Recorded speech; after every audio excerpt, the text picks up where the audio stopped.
Армысыңдар достар, анықталған интегралды қолдану деп аталатын сабағымыздың алдарыңызда көрсетіліп тұрған тақырыпшасын жалғастырамыз. Атап айтқанда, осы сабақта доғаның ауырлық центрі туралы айтатын боламыз. Анықтама мұқият оқып түсініп алыңыздар. Түсініктесінің y осіне қатысты статикалық моментін қарастырайық. Анықтамаға сәйкес, ол доғаның статикалық моментіне тең болуы керек. Ал түсініктесінің массасы доға массасына тең. Доға өз кезегінде біртекті, яғни шартты бірліктің ұзындығында оның массасы тұрақты бір болады. Сондықтан, доғаның барлық массасы доғаның ұзындығына тең. Олай болса, көріп отырған теңдікті бұлай жазуға болады. Бұл жерде L доғаның ұзындығы. Осы теңдеуден түсініктесін абсциссасын өрнектеуге болады.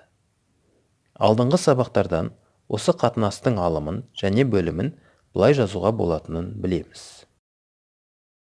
X осіне қатысты статикалық моменттерді қарастырып, осыған ұқсас ой қорытулар жасап, түсініктесінің ординатасын анықтауға болады. Осы формулалар арқылы ауырлық центрінің координаталарын анықтауға болады. Мысал,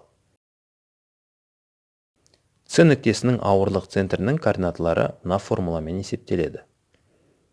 Алдыңғы сабақта бірінші ширектегі шеңбер доғасының статикалық моментін анықтаған едік. Бірінші ширектегі шеңбер ұзындығын, барлық ұзындығын 4-ке бөлу арқылы анықтаймыз. Олай болса, ізделінді ауырлық центрінің координаталары бұлай анықталады. Ықшамдайық. Ауырлық центрінің координаталары табылды. Декарттық жазықтықта ол нүктені салайық.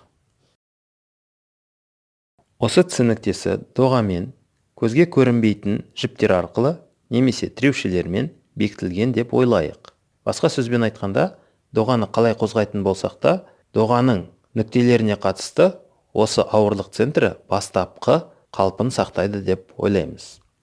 Доғаны осы қалпында ұстай тұрайық.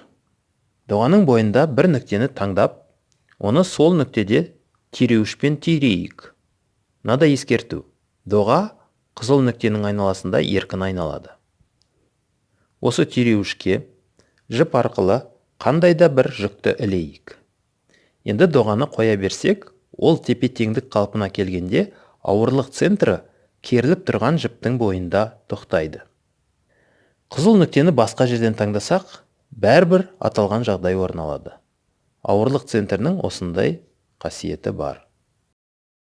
Келесі сабақта жазық фигураның статикалық моментін қарастыратын боламыз. Назар салып тыңдағандарыңызға рахмет. Қош сау болыңыздар.